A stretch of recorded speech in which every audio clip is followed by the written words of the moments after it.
they like that a group of podcasters who are of Native American descent who believe that it is to honor them to have a nickname like, say, Dobbins Men and Indians or Cherokee Chiefs, and they don't want to see them go away. And so it's a very interesting perspective that I want to give. Jerry Bonkowski always has interesting perspectives, and he joins me, Marky Bilson, on Tri-City Sports Now right now. And so, Jerry, I guess the bombshell news from earlier this week, NASCAR is for sale. Now, I know the answer to this, but I don't. So let me ask you this. How can you sell a sport? How does that work? Well, you're not really selling a sport. What you're doing is you're selling the stock that you have in the sport. And the France family, which obviously founded NASCAR more than 60 years ago, owns a considerable amount of stock in NASCAR, and obviously more so International International Speedway Corporation. And as such, they're looking at apparently selling some of their stock. I'm talking specifically about the France family, and they've hired a major bank to explore opportunities out there. Now, one of the things that I've noticed, Marky, and again, this is strictly my opinion, but it's an observer and not just a casual observer. I've been obviously covering the sport for a long time. There's a lot of talk about Brian France, the president, CEO, or chairman and CEO of NASCAR, has long had the lure, if you will, or the desire to own an NFL team. And the Carolina Panthers, from what I understand, are still up for sale. So this, you may connect the dots here. Again, it's my opinion. I may be totally way off base here, but there's a lot of possibilities that if the France family decides to sell NASCAR, they could certainly turn whatever profit they make or whatever they make on the sale and invest in a different type of sporting type of event or a series, if you will. Well, now, I've heard what you're talking about. In fact, one of the people that are supposedly on the short list of potential buyers for NASCAR is Marcus Smith, Bruton Smith's son.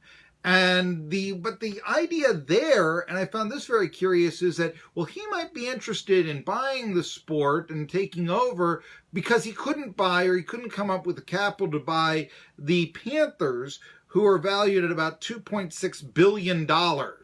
So let me ask, how much could the France family get for their shares for NASCAR if $2.6 billion is too rich for their blood? Well, first of all, I have a hard time believing an NFL team like the Panthers would be worth $2.6 billion. I would if it was me, and again, it's my opinion, I would probably say the Panthers are worth more like maybe high nine figures, maybe close to $1 billion. I just have a hard time believing they'll get $2.6 billion. But that being said, Marcus Smith, his father Bruton Smith, they come from a very wealthy family. They have Speedway Motorsports Incorporated, obviously, they're really, you really can't put a price tag on what NASCAR is worth right now. But to me, it would seem like buying NASCAR would be more of an investment than buying Panthers. But then again, that's just my opinion.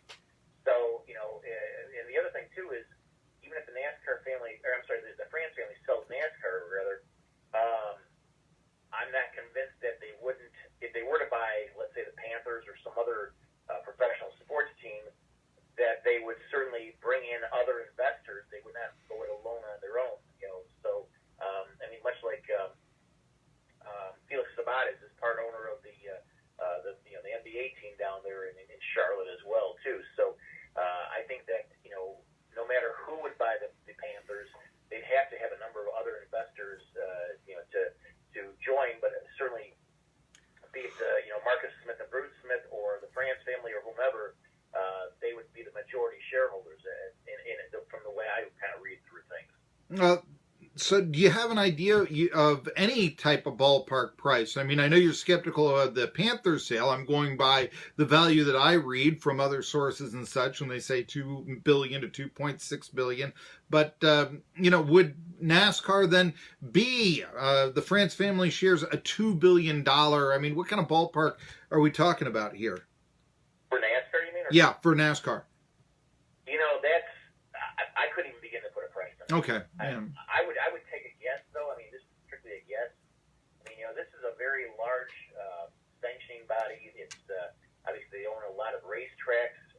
If they sell through ISC, the overall, then they'd have even more of a portfolio, if you will, for sales. So I think that NASCAR as a whole, or if it's the ISC / NASCAR, or however way you want to work it, I mean, you're looking at something that's way high in the several $1 billion range. I mean, I don't want to take a guess, but you're talking some significant money there, and plus if and when a sale is completed, who buys it? How does it change the sport? I mean, we could see a dramatic change, in the sport of NASCAR as we know it today. I mean, somebody could buy it, or some organization or a group of investors can buy it, and they could certainly change the dynamic of the sport. They could change the number of races the sport has.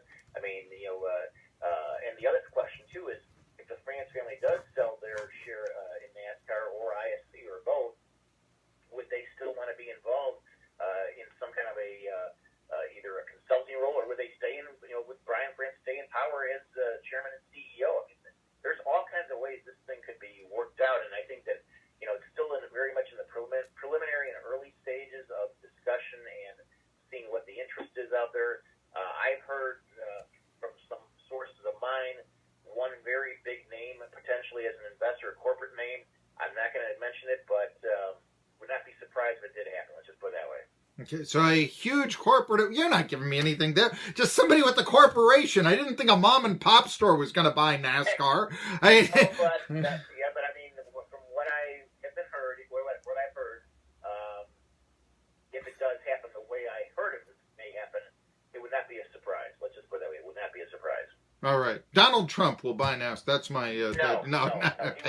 He will not make the he will not.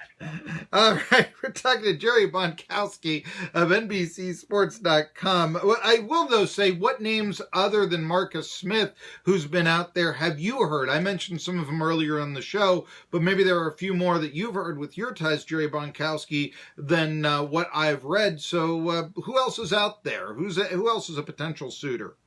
Well, I heard early on when, this is even before the story about NASCAR broke. I mean, when the Panthers were put up for sale. I mean, I did hear Felix Sabat's name because, like I said, he's an investor in the NBA team down there, and he would be a logical person to be involved in this.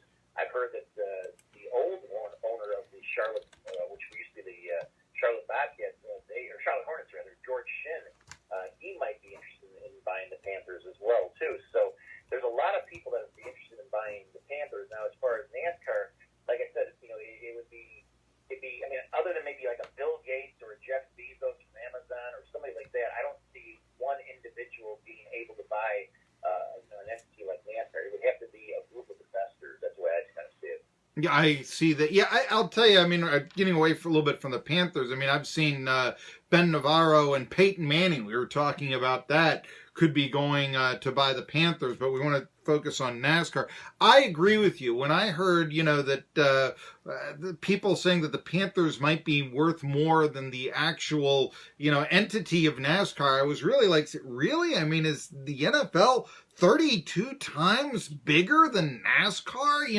And that's the way I was kind of looking at it. One franchise more, and and I know that there are a lot of people on a Sunday that will never watch the race. I mean, I know there are a lot of football fans out there, and the NFL is king and all that, but I just really, is the NFL 32 times bigger than the NHL? I mean, that's a lot. when you looked at it and such. And so I was like, but we were talking about the dynamic of the sport now that could change, Jerry Bonkowski. The thing that I read, that I hear, is that potentially drivers could get more revenue. Do you think that's the number one issue? Do you think that that is the future of NASCAR? And how would that affect if drivers got more revenue? Less importance to have that big time sponsor? Where does that fit?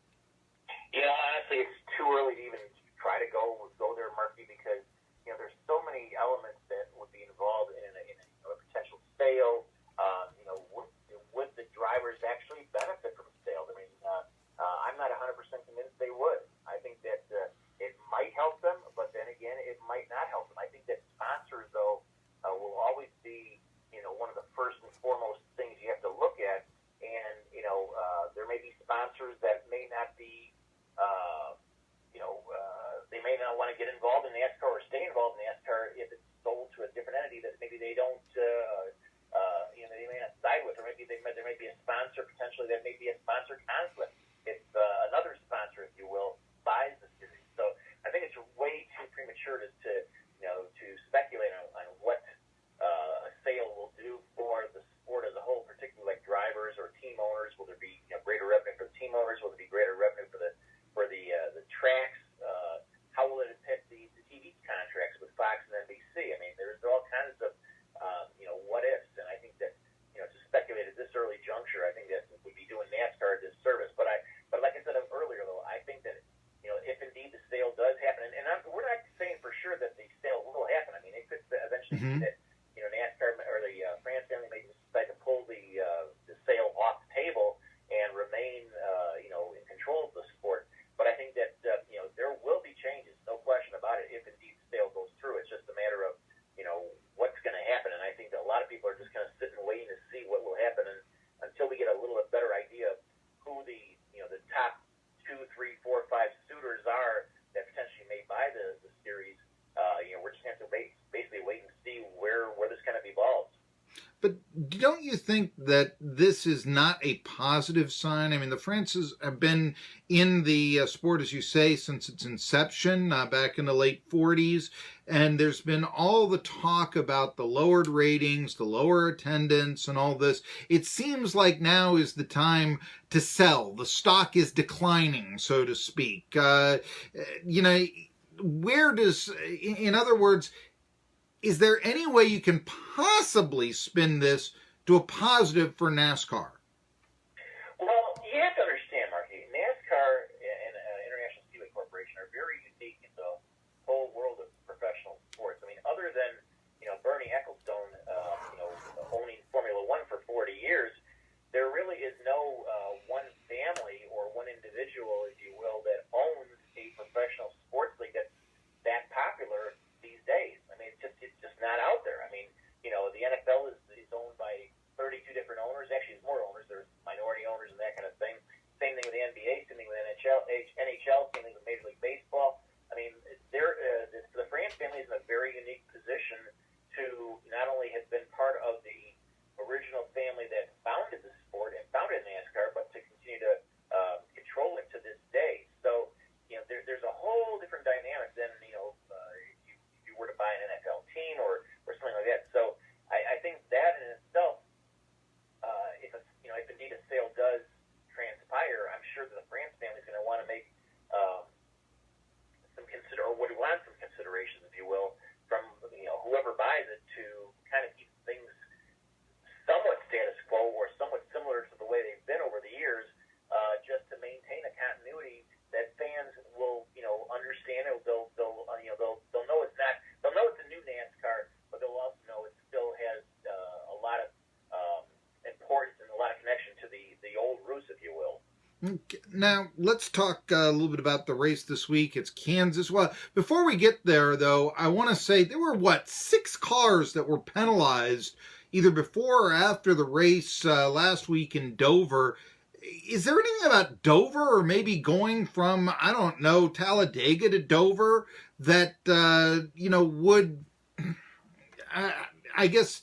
I'm not, and the word isn't encourage, but it's the only one I can come up with in my feeble brain that could influence so many corrupt cars that were penalized this past week, this past race. Is there anything about changing from Talladega to Dover that could inspire that, to say, lack of a better term? Not really. I think it just was one of those situations where, teams may have tried to push the envelope. They may not have been, the cars may not have been up to snuff. They may have tried, several times to be inspected, and they didn't pass inspection. I mean, there's all kinds of, potential possibilities of what happened. But, I mean, the only thing that I could say in terms of differences between Dover and Talladega is obviously Dover is an all-concrete surface, whereas most other tracks are asphalt or a combination thereof. And, maybe the cars, may have to be adjusted differently for a concrete surface as opposed to, an asphalt surface. That's the only thing I could think of. I think it's just more of a coincidence that we had so many that were penalized, because of, they were running, they may have been running different packages at different tracks even prior to Talladega, like places like, Texas or Martinsville or places like that. And, they brought in a different setup to Dover, and they just failed to, get through the inspections in due time. So you think it was more coincidence than anything else? Interesting about the surface and all that. I was wondering with, the splitter, the front bumper, as you explained before, if that could have anything, to do with the changes. But then half the penalties were for the back window. So, Right. let's see.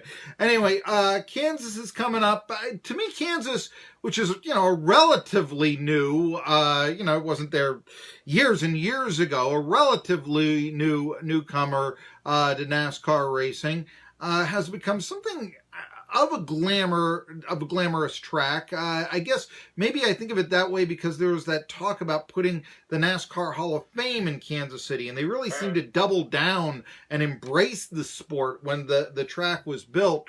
But I'm looking at some stats, and Martin Truex Jr. has historically done very well there. He's won, I guess he won a couple of races there last year and all this. Is this a chance for the defending Cup champion to get the headlines back that Harvick and Busch have won so much this year?